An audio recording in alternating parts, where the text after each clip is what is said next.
If your Toshiba Satellite C Series turns on but never reaches Windows, this guide will help you fix it.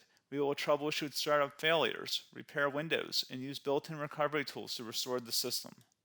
A lot of errors pertain to this problem, and we're going to go ahead and jump into what should hopefully be a pretty straightforward process, guys.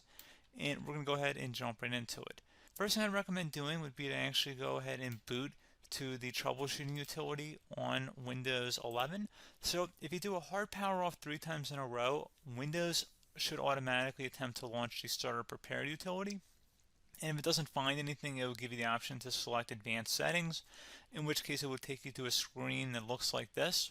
Now, if it does not take you to a screen that looks like this, or you're unable to get to that, you can also download the Windows 10 Media Creation Utility, or Windows 11. They probably will make a creation utility for Windows 11 at some point.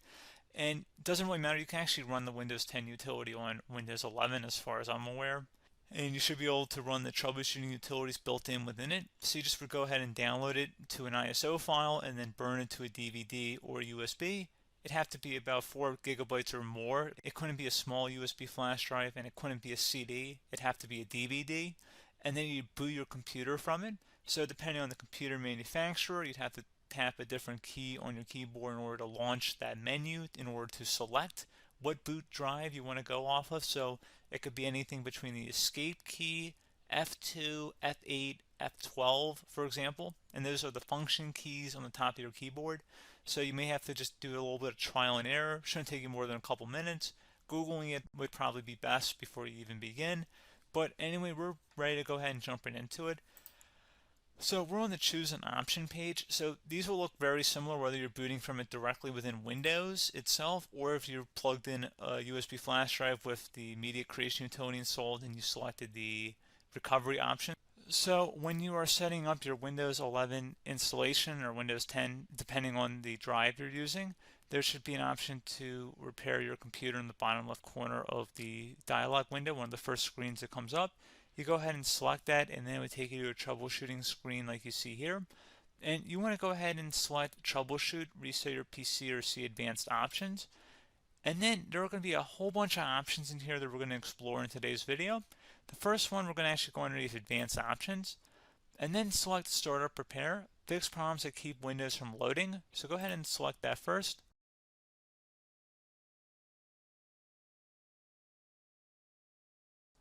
Okay, so you can see it could not repair our PC. That was our first option we could try. Something else, if we go back into advanced options here, and then select troubleshoot, we're going to go underneath advanced options again. You can go ahead and actually access safe mode by selecting startup settings. And then if you select the restart button, you have the option on the screen select safe mode with networking, which will give you a key on the screen. It'll tell you which key to press to enter that. I believe it's the F7 key. It'll do that for you. I'm not going to go over that in today's tutorial because I don't really want to go into safe mode, but you're more than welcome to attempt that by going into here and then selecting restart. Again, it'll launch another screen. It'll say what key do you want to press, and it'll give you like 7 or 8 different options, and you want to select safe mode with networking. There's also an option for a command prompt too, but that's going to be something we're going to cover later in this video, and we don't even have to go through that in order to access it. So that's why I'm not going to really push for that, because unless you know exactly what's causing the problem, you probably don't need to go into safe mode.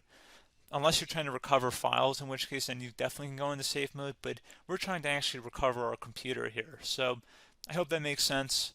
Something else we can also try here as well would be to uninstall updates, remove recently installed quality or feature updates from Windows. So if you go ahead and select that, you can uninstall the latest quality updates, which generally is the more day-to-day updates. Feature updates are the less regularly released ones, like the big ones. I would equate it to service packs in like Windows 7 and Windows Vista and Windows XP. So larger updates that occur once or twice a year at most. And the quality updates are more just a regular update. So probably obviously depend, it'll take longer if you're going to try and uninstall the latest feature update versus quality update. And maybe you don't need to go back that far. So just giving you guys a couple pointers with that. Something else you can also look at here, and we're going to jump into the command prompt in a little bit, but you can select System Restore, which will use a restore point recorded on your PC to restore Windows. And this is something I would highly recommend here, guys. So select Next.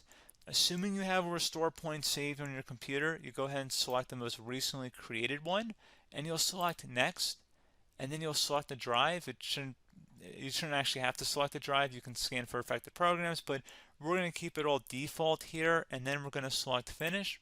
So once started, system restore cannot be interrupted. Do you want to continue?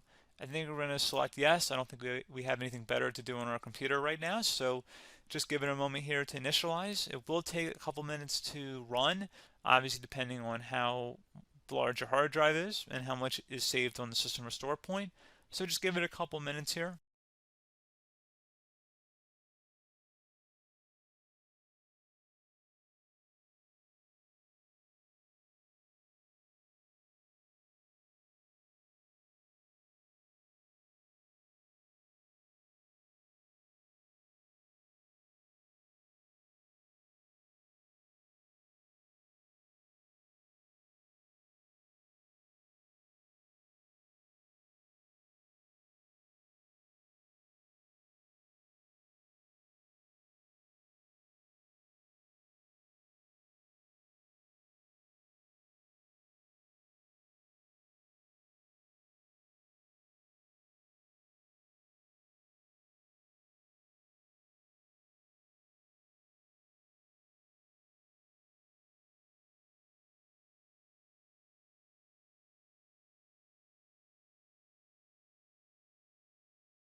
System has been restored successfully. We're going to go over a couple different methods in addition to that if that did not work. So I'm just going to pause the video and we're going to start back on the recovery screen that we started with. Okay, so a couple other things we can try here too. If you go back into troubleshoot, you can select reset your PC, let you choose to keep or remove your personal files and then reinstalls Windows. You can select to keep my files, which will remove apps and settings but keeps your personal files. You can also select remove everything, which will remove all of your personal files, apps, and settings. So this is more of a factory reset, the second option here. First option, it should not delete all of your personal files. However, it will pretty much clear most of your programs. And keep in mind, there's no guarantee that your information, number one, is even still available and easily recoverable on your computer to the point that you actually would be able to recover anything. And the second point is that there's always a chance that it won't actually recover and it will just do a factory reset anyway. So there's no guarantee that actually would keep your files anyway. So I would recommend trying to get a recovery tool and backing that up first before selecting it anyway. But again, those are a couple different options. And then something else you can try here if you go back to the choose an option. Another option, if you go underneath choose an option and select troubleshoot, advanced options, and now select where it says command prompt. Okay, so the first thing we should do is type our main hard drive here. In most cases, it should be the C drive. So you just do a C colon and then hit enter on your keyboard. So once you're underneath the C drive, we're going to type in dir and then hit enter on your keyboard. It should have program files, users, and Windows all in there. That's how you know you're in the right directory.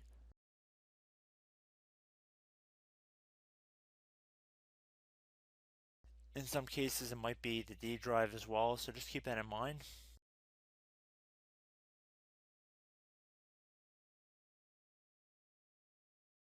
Next thing we're going to do is type in cd space / Windows / system 32 / config, and then you're going to hit enter on your keyboard.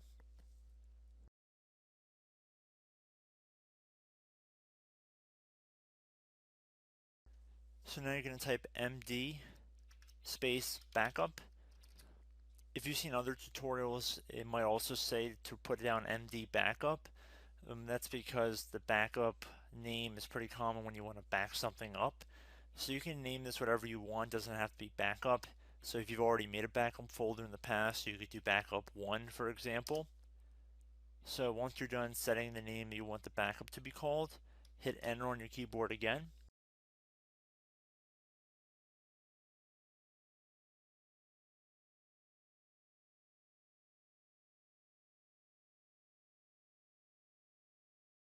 At this point you want to type copy, C-O-P-Y, space, then you want to do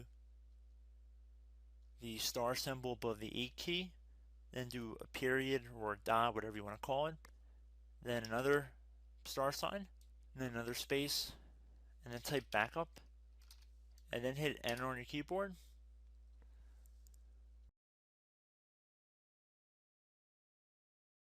Now you want to type cd reg back, REG BACK, and then hit enter on your keyboard. So now that we are under the reg back, so now you want to type dir again, and then hit enter.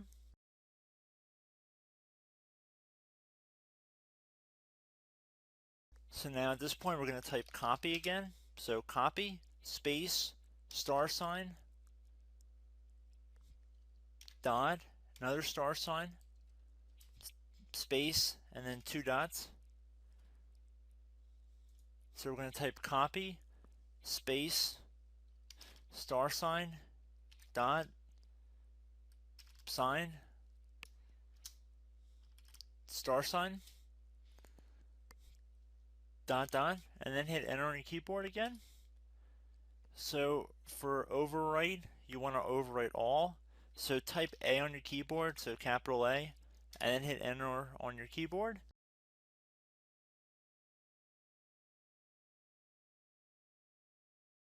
So at this point you should be good to go. You can close out of the command prompt window, and if you accidentally continue to Windows 10, you should be all set. So I hope one of these 3 or 4 different methods we went through in this tutorial helped you guys out. Again, I'm not sure if you guys heard me earlier, but try to go back into your safe mode if possible and uninstall any programs you know might be conflicting with the Windows startup if you can get into safe mode. So just keep that in mind. Something very simple like that could be blocking up everything. So again, I hope this tutorial helped you guys out, and I will catch you in the next tutorial. Goodbye.